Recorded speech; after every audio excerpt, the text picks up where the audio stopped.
আজ প্রকাশ হলো কংগ্রেসের ইশতেহার। লোকসভা ভোটের আগে কংগ্রেসের এই ইশতেহারে বড়সড় চমক। 5টি থিমের ওপর সবথেকে বেশি গুরুত্ব দেওয়া হয়েছে। এর আগেই রাহুল গান্ধী ন্যায় নিয়ে ঘোষণা করেছিলেন বিভিন্ন জনসভায় এবং সাংবাদিক সম্মেলনে। প্রথম থিম এই ইশতেহারে ন্যায় প্রকল্প। এই প্রকল্পের মাধ্যমে আগেই জানিয়েছিলেন রাহুল গান্ধী 5 কোটি গরিব পরিবারকে বছরে 72,000 টাকা করে আর্থিক সাহায্য দেওয়া হবে, সুনিশ্চিত আয়। জোর দেওয়া হয়েছে কর্মসংস্থানে। ক্ষমতায় এলে 2020 সালের মধ্যে 22 লক্ষ শূন্য সরকারি পদ পূরণের আশ্বাস দেওয়া হয়েছে।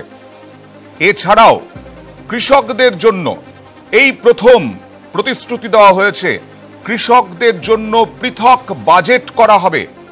কৃষকদের জন্য পৃথক বাজেটের আশ্বাস দেওয়া হয়েছে। কৃষি ঋণ মকুবের প্রতিশ্রুতি দিয়েছেন রাহুল, যেভাবে মধ্যপ্রদেশ এবং রাজস্থানেও দিয়েছিলেন। বিরোধীদের যদিও অভিযোগ এখনো পর্যন্ত কৃষি ঋণ মকুব করতে পারেননি। সেই সঙ্গে কৃষি ঋণ খেলাপ, যারা কৃষি ঋণ খেলাপি তাদের বিরুদ্ধে ফৌজদারি অপরাধ হয়। সেই ঋণ খেলাপিদের অপরাধ ফৌজদারি অপরাধ হিসেবে গণ্য হয়, কিন্তু কংগ্রেস ক্ষমতায় এলে সেটা ফৌজদারি অপরাধ হিসেবে গণ্য হবে না বলেও আশ্বস্ত করেছেন রাহুল গান্ধী। প্রতিরক্ষা ক্ষেত্রে, নিরাপত্তা ক্ষেত্রে তিনি বলেছেন, দেশে ক্ষমতায় এলে জম্মু কাশ্মীরের সাংবিধানিক মর্যাদা অর্থাৎ 370 ধারার পরিবর্তন হবে না। আপসপা পুনর্মূল্যায়নের আশ্বাস দেওয়া হয়েছে। জাতীয় নাগরিকত্ব সংশোধনী বিল প্রত্যাহারের আশ্বাস দেওয়া হয়েছে।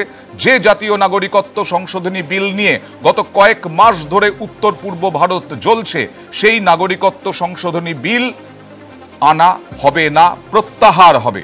এছাড়া শক্তিশালী জনস্বাস্থ্য প্রকল্প মনরেগায় বছরে 100 দিন এই মুহূর্তে রয়েছে কাজ। তৃণমূল কংগ্রেস প্রতিশ্রুতি দিয়েছে 200 দিন, কংগ্রেস বলেছে 150 দিন কাজ। এবং এর সঙ্গে সঙ্গে জিএসটি জানিয়ে বিরোধীরা গত কয়েক বছর ধরেই বিরোধীরা অভিযোগ করে আসছিল, আক্রমণ করে আসছিল জিএসটি, সেই জিএসটির পুনর্মূল্যায়নের প্রতিশ্রুতি দেওয়া হয়েছে ইশতেহারে। তৃণমূল কংগ্রেসও তাদের ইশতেহারে গত কয়েকদিন আগে জিএসটির পুনর্মূল্যায়নের কথাই বলেছে।